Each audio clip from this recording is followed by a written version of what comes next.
Hello दोस्तों, कैसे हैं आप सब। स्वागत है आप सभी का कॉमिक वर्ल्ड चैनल पर। तो चलिए दोस्तों, शुरू करते हैं राज कॉमिक्स में कोबी और भेड़िया की अमर प्रेम सीरीज की अगली कॉमिक्स, प्रेम हिरण।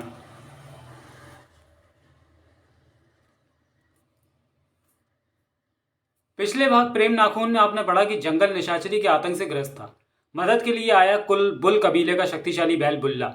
उसने निशाचरी को पराक्षी के रूप में पहचान कर उस पर हमला कर दिया, तो भेड़िया को बीच में आना ही पड़ा। बुल जंगली बुल्ला को पकड़कर वापस ले गए। भेड़िया पराक्षी के साथ वापस किले में लौटा तो जेन पुनः सुकन्या को लेकर शंकित हो उठी। भेड़िया ने उसे समझाया कि उसके अतीत के कुछ पल सुकन्या के साथ गुजरे थे, उसके कारण उसके दिल में प्रथम बार प्रेम का अंकुरण हुआ था, मगर उसका वर्तमान प्रेम जेन ही है। पराक्षी निशाचरी बनकर बल्लार का खून पी जाती है। वहाँ बुल्ला भी आ जाता है। पराक्षी उसका भी खून पीने की चेष्टा करती है, क्योंकि उसे पूर्ण रूप से निशाचरी बनने के लिए ऐसे ही बलशाली प्राणी के रक्त की आवश्यकता थी, मगर उसके दांत बुल्ला की खाल को नहीं भेद पाते। वो घबराकर भागती है तो भेड़िया से टकरा जाती है। भेड़िया पराक्षी को वहां देखकर चौंक पड़ता है। अब आगे क्या होता है, यह प्रस्तुत कॉमिक के कथानक पर पढ़े।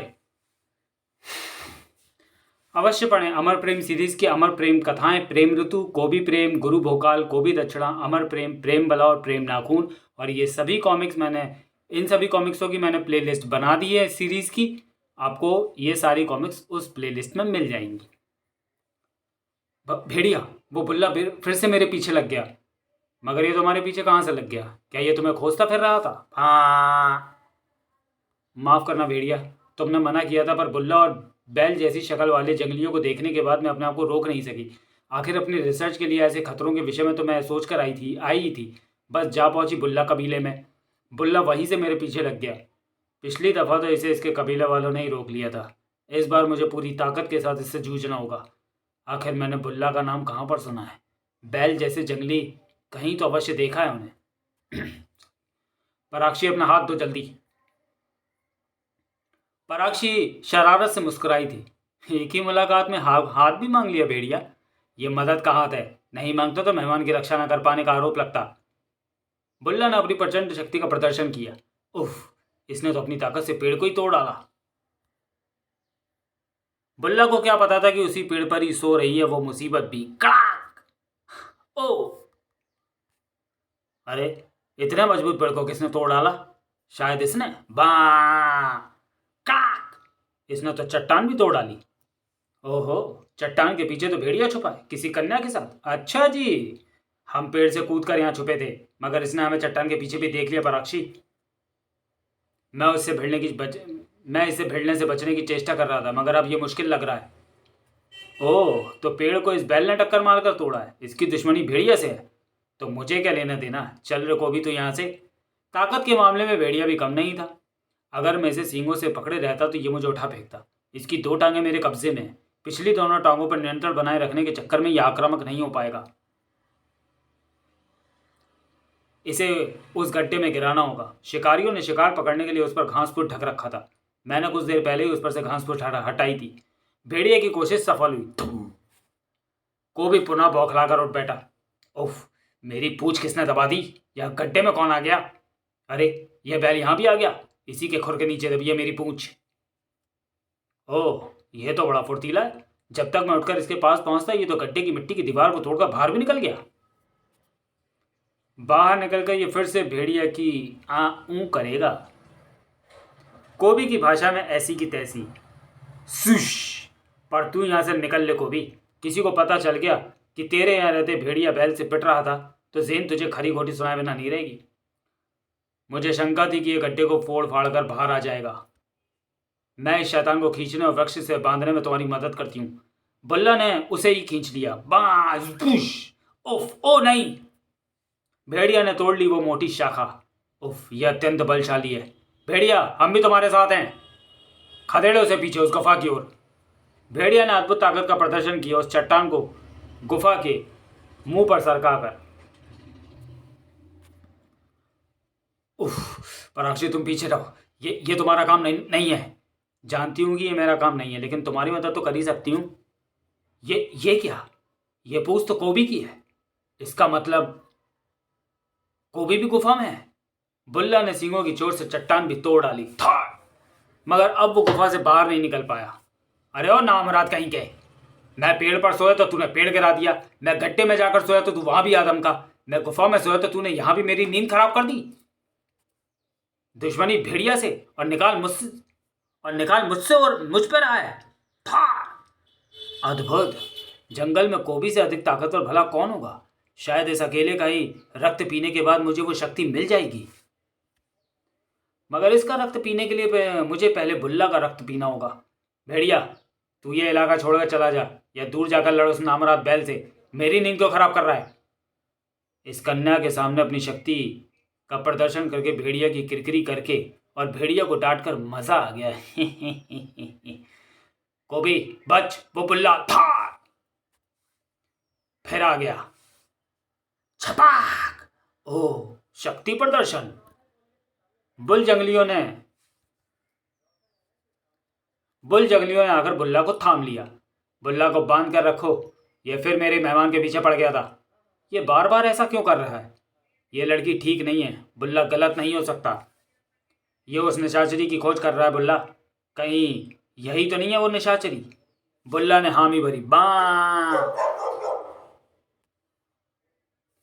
पर उससे ज्यादा कुछ नहीं कर पाएगा बुल्ला, क्योंकि शक्ति प्रदर्शन में कोबी इस बद दिमाग जानवर से कम नहीं। अब देखता हूं तू बचा पाएगा या नहीं अपनी हड्डियों को। स्पुश। कोबी ने उछाल फेंका बुल्ला को। अरे कहां गया। लगता है जोर का लग गया पूंछ का झटका। अबे कौन। अबे था थम। बुल्ला हमारे लिए पूजनीय है। तूने उनका अपमान किया है, उन्हें चोट पहुंचाई है। था। अच्छा जी, ये बात।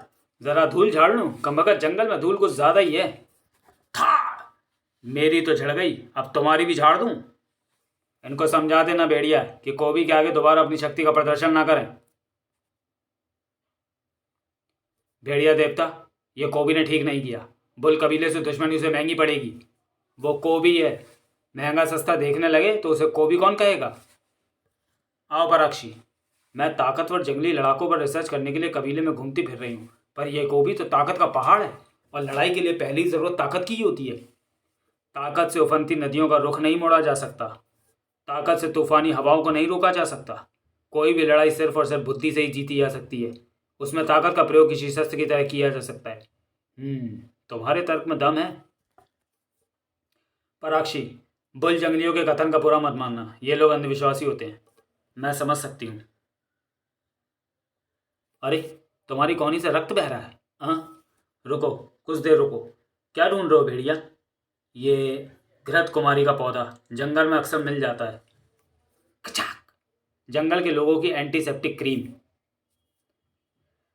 मेरे घावों को भरने के लिए किसी एंटीसेप्टिक क्रीम की ज़रूरत नहीं है। ये तो चंद्रमा की किरणों से भर जाते हैं। बताओ कहाँ गया घाव।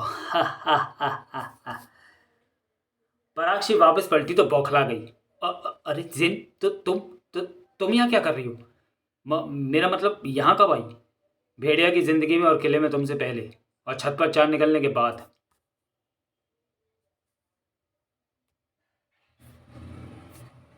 मेरे पास अंग्रेजी दवाएं हैं। भेड़िया बता रहा था कि तुम्हें कौनी पर चोट लगी है, इससे संक्रमण की आशंका नहीं रहती। लाओ अपनी कौनी आगे करो। रहने दो। भेड़िया ने जंगली औषधि का रस लगा दिया था। वो क्या नाम था। घृत कुमारी। वो भी असरकारी है। मैंने अपने पास रख भी ली थी, मगर जब हमारे पास स्ट्रांग दवाएं तो फिर घाव में संक्रमण का खतरा क्यों उठाना। लाओ कौनी आगे करो। घाव कहाँ है। ये यहीं पर तो था। अरे ये तो बिल्कुल ठीक हो गया, जादू की तरह। कमाल की औषधि थी। मेरे ख्याल में हमें किले में चलना चाहिए। जंगल में एक पिशाचनी घूम रही है जो लोगों का खून पी जाती है, और कहते हैं कि पिशाचनी चंद्रमा से ताकत लेती है। तो मैं अकेली छत पर देखकर वो यहाँ भी आ सकती है। उफ। ओह, दीवार की रगड़ से तुम्हारी कौनी छिल गई। कुछ खास नहीं, मामूली खरोंच है। जैन क्या हुआ। जख्म कोई भी मामूली नहीं होता। पराक्षी, तुम्हारे पास घर कुमारी है। हाँ। जैन क्या खेल खेल रही थी। भेड़िया ने घृत कुमारी का लेप जैन की कोहनी पर लगा दिया। और हाँ पराक्षी, तुम भी इसे 2-2 घंटे में लगाती रहना। पराक्षी को अब ऐसा करने की जरूरत नहीं है। क्यों पराक्षी। है हाँ भेड़िया, मेरा जख्म ठीक हो चुका है। घृत कुमारी औषधि की ऐसी ताकत मुझे आज ही पता चली है भेड़िया। पराक्षी, मेरे विचार से अब तुम्हें आराम करना चाहिए। मैं भी यही सोच रही थी। भेड़िया का मस्तिष्क बुरी तरह से साए साए कर रहा था। उफ। ये नहीं हो सकता। ये विशेषता तो सुकन्या में थी। उस समय ओथेपो का ताज मैंने पा लिया था। मुझसे वो ताज धोखे से एक योद्धा ने हासिल कर लिया था। तब क्रोध में भरकर मैंने उस पर प्रहार किया तो सुकन्या का भेद खुला। तुम स्त्री हो? वो मेरी परीक्षा ले रही थी। उसने ओथेपो का ताज मुझे वापस लौटा दिया। इस पर केवल तुम्हारा अधिकार है। ताज लौटाकर वो जाने लगी। तुम्हारे हाथ पर चोट लगी है। अनजाने में तुमने मुझे इस चोट का जिम्मेदार बना दिया है। मामूली जख्म था को भी भर चुका है। पढ़ें अमर प्रेम। भेड़िया अतीत की यादों से लौट आया। पराक्षी का जख्म इतनी जल्दी कैसे भर गया? उसमें मेरे प्रति वैसा ही जुनून भरा आकर्षण क्यों महसूस होता है मुझे? सुकन्या ने कहा था कि जब भी नीलमणि को देखकर उसे याद करूंगा तो वो मुझे मेरे आसपास ही मिलेगी। मैंने नीलमणि को देखकर ही उसे याद किया है। तो क्या सुकन्या मेरे इर्द गिर्द ही है? तो क्या पराक्षी ही सुकन्या है? अरे जैन, तुम तो अपने कमरे में चली गई थी ना? हैं? हाँ, अपना जख्म दिखाने आई थी। अभी तक नहीं भरा तो भर जाएगा ना।